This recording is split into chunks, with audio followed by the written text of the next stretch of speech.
आज हम एक ऐसे सवाल पर बात करने जा रहे हैं जो बहुत आम है पर उतना ही मुश्किल भी।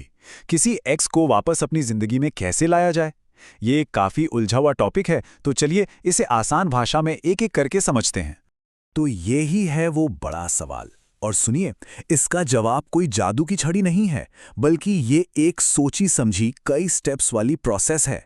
इसमें सिर्फ ये जानना जरूरी नहीं है कि क्या करना है, बल्कि उससे भी ज्यादा जरूरी ये जानना है कि क्या बिल्कुल नहीं करना है।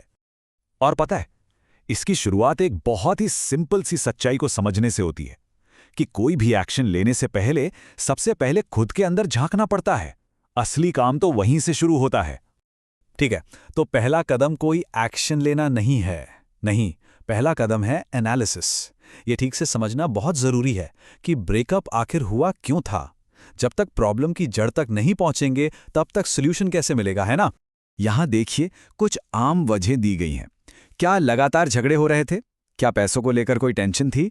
या फिर शायद कोई और ज्यादा गहरी बात थी? पूरी ईमानदारी से सोचना जरूरी है कि असल प्रॉब्लम थी क्या। अब ये जो बात है ना, ये बहुत इंटरेस्टिंग है। ज्यादातर लोगों को लगता है कि ब्रेकअप एक बड़े झगड़े के बाद अचानक हो जाता है, पर सच ये है कि ये अक्सर धीरे धीरे लंबे समय से चल रही प्रॉब्लम्स का नतीजा होता है। और ये समझना इसलिए जरूरी है ताकि पता चले कि प्रॉब्लम कितनी गहरी है। तो जब क्यों का जवाब मिल जाए, तब बारी आती है अगले स्टेप की।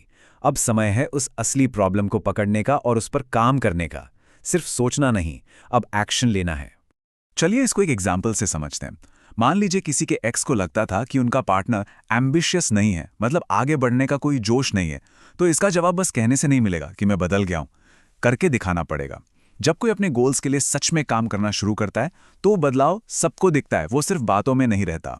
अब कई लोग सोचेंगे, क्या मैं किसी और के लिए खुद को बदलूं? लेकिन इसको ऐसे सोचिए, क्या उनकी बात में थोड़ी भी सच्चाई थी? ये किसी को खुश करने के लिए नहीं है, ये एक मौका है खुद का एक बेहतर वर्जन बनने का।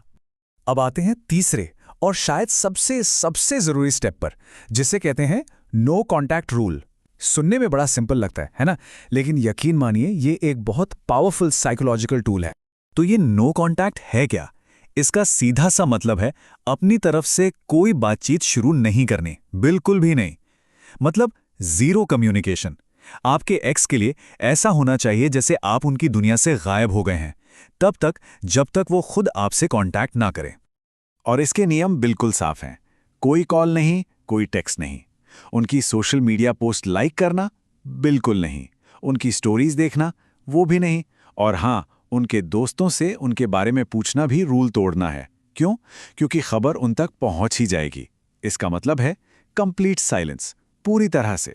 ये जो कहावत है ना, ये नो कॉन्टैक्ट की पूरी साइकोलॉजी को एक लाइन में समझा देती है। जब कोई अपना अटेंशन किसी से पूरी तरह हटा लेता है तो उनका अटेंशन आपकी तरफ अपने आप आ जाता है। वो सोचने पर मजबूर हो जाते हैं, आखिर हुआ क्या? क्या उन्हें अब कोई फर्क नहीं पड़ता? तो इस पूरे टाइम में माइंडसेट कैसा रखना है? अप्रभावित, यानी कोई असर न पड़े। आत्मविश्वासी और केंद्रित, एकदम जेम्स बॉन्ड की तरह। कूल, कॉन्फिडेंट और अपने मिशन पर। यह दिखाना है कि इस ब्रेकअप ने किसी को तोड़ा नहीं है, कि वो इंसान अब भी मजबूत है। और यहीं से हम आते हैं अपने आखिरी और सबसे इंपॉर्टेंट कदम पर। अब फोकस पूरी तरह से एक्स से हटकर सिर्फ और सिर्फ अपने ऊपर आ जाता है। यह है सेल्फ इंप्रूवमेंट की जर्नी। तो करना क्या है? अपने लिए गोल सेट करने हैं। जैसे फिट होना है तो जिम जाना है, कुछ नया सीखना है तो कोई कोर्स ज्वाइन करना है। लेकिन सबसे जरूरी बात जो याद रखनी है वो ये है कि ये सब अपने लिए करना है, किसी और को वापस पाने के लिए नहीं। तो आखिर में असली जीत क्या है? चलिए सक्सेस की डेफिनेशन को ही थोड़ा बदल देते हैं, क्योंकि ये सिर्फ किसी को वापस पाने के बारे में है ही नहीं। देखिए, दो ही चीजें हो सकती हैं। पहला सिनेरियो, किसी का एक्स वापस आ जाता है और वो उसके एक नए बेहतर वर्जन से मिलता है। या दूसरा सिनेरियो, वो वापस नहीं आते लेकिन वो इंसान अब एक नया बेहतर इंसान बन चुका होता है। दोनों ही सिचुएशन में जीत किसकी हुई? उसी इंसान की, क्योंकि इन्वेस्टमेंट खुद पर किया गया है। तो पॉइंट ये है कि आउटकम चाहे जो भी हो, रिजल्ट हमेशा एक बेहतर इंसान होगा।